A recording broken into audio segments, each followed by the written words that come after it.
उस रात मैंने अपनी माँ को अपने ही सामने 2 बार देखा और दोनों बार वो मुझे मारना चाहती थी। ये घटना मैंने किसी को बताने की हिम्मत नहीं की, क्योंकि जो मैंने देखा वो समझ से बाहर था। मैं उस समय अपने गांव में था। छोटा सा घर, चारों तरफ खेत और घर में सिर्फ मैं और मेरी माँ रहते थे। पिताजी का देहांत कई साल पहले हो चुका था। उस रात सब कुछ सामान्य था। खाना खाकर मैं अपने कमरे में सोने चला गया। करीब आधी रात को मेरी आंख अचानक खुली। घर में अजीब सी खामोशी थी। फिर मुझे रसोई से बर्तन टकराने की हल्की सी आवाज सुनाई दी।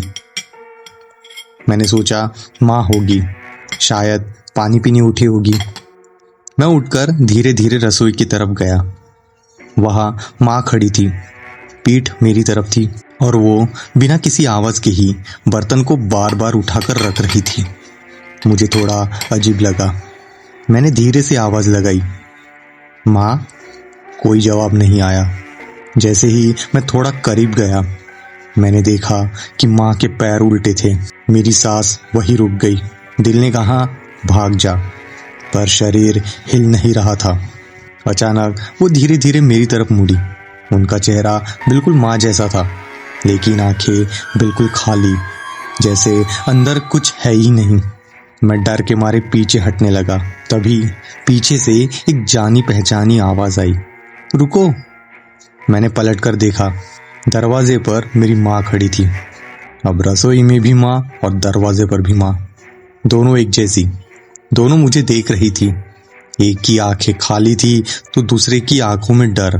मैं समझ नहीं पा रहा था कि कौन असली है और कौन नकली।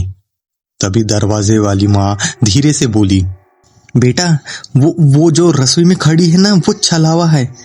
मेरे पैर कांपने लगे। रसोई वाली माँ धीरे धीरे मुस्कुराने लगी, अस्वाभाविक तरीके से। उसकी मुस्कान बढ़ती जा रही थी, जैसे चेहरा अभी फट जाएगा। मैंने सोचा दरवाजे वाली माँ के पास भाग जाऊं।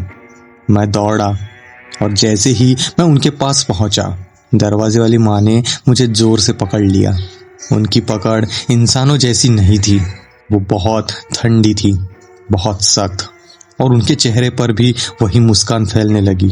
अब दोनों हंस रही थी, एक साथ, एक जैसी आवाज में। पूरा घर उनकी हंसी से गूंज उठा। मैंने खुद को छुड़ाने की कोशिश की, पर वो छोड़ नहीं रही थी।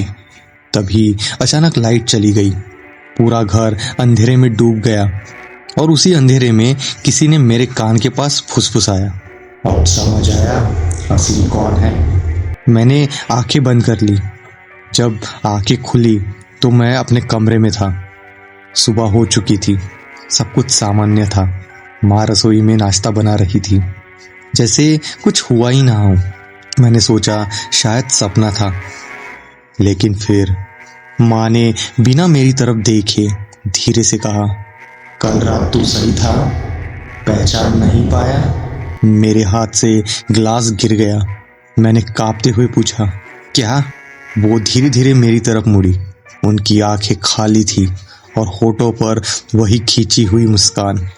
अब तो पहचान ले, मैं वही हूँ जो कल रात था। उस दिन के बाद मैं कभी ये नहीं समझ पाया कि असली माँ कहाँ गई। क्या वो अब भी मेरे साथ ही रहती है?